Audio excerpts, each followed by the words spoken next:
இன்னைக்கு நம்ம வீடியோவில் சூப்பரான தக்காளி சட்னி எப்படி செய்யலான்னு பார்க்கலாம். அதுக்காக நான் 3 தக்காளியை பொடியாக கட் பண்ணி வச்சுருக்கேன்.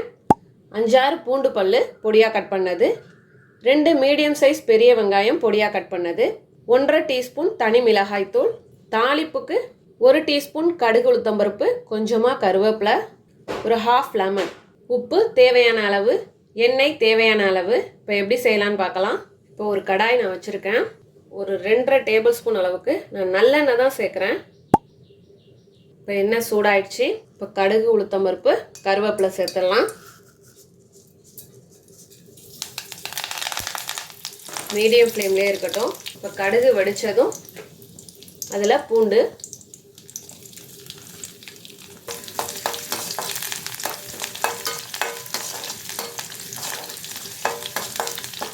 ஒரு நிமிஷம் வதங்கின பிறகு வெங்காயம் சேர்த்துக்கலாம்.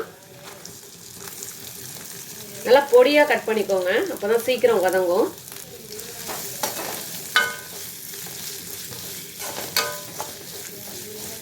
சட்னிக்கு தேவையான அளவு உப்பை இப்போயே சேர்த்துக்கிறேன்.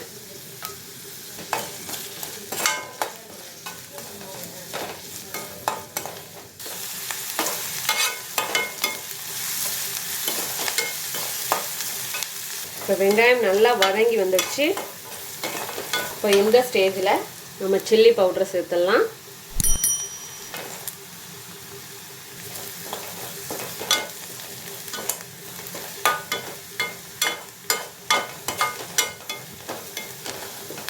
இப்போது தக்காளி சேர்த்துடலாம்.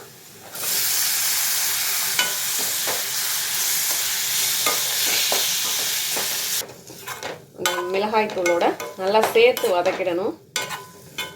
ஒரு 5 மினிட்ஸ் அப்படியே இருக்கட்டும், நல்லா வெந்து குழஞ்சி வரட்டும். இப்போ 5 மினிட்ஸ் ஆகிடுச்சு.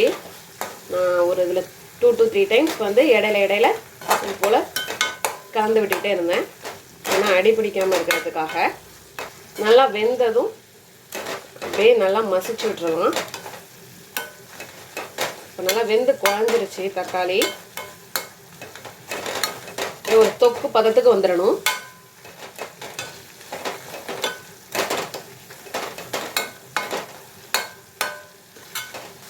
கடைசியாக 1/2 லெமன் சேர்த்துக்கிறேன்.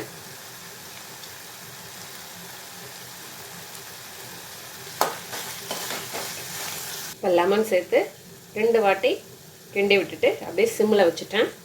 எண்ணெய் பிரிஞ்சு வந்ததும் ஸ்டவ் ஆஃப் பண்ணிடலாம். இப்போ எண்ணெய் பிரிஞ்சு வர ஸ்டார்ட் ஆகிடுச்சு. இந்த ஸ்டேஜில் ஸ்டவ் ஆஃப் பண்ணிடலாம். இப்போ இதை மூடி போட்டுடலாம். ஒரு 10 மினிட்ஸ் கழித்து ஓப்பன் பண்ணி காட்டுறேன். இப்போ 10 மினிட்ஸ் ஆகிடுச்சு. பாருங்கள், நல்லா தொக்கு அளவுக்கு நல்லா வந்துடுச்சு. அவ்வளோதான், நம்மளோட அருமையான அற்புதமான சூப்பரான தக்காளி சட்னி தயாராகிடுச்சு. இதே போல் நீங்கள் உங்கள் வீட்டில் செஞ்சு பார்த்துட்டு எப்படி வந்துச்சுன்னு கமெண்ட்டில் சொல்லுங்கள். தேங்க்யூ.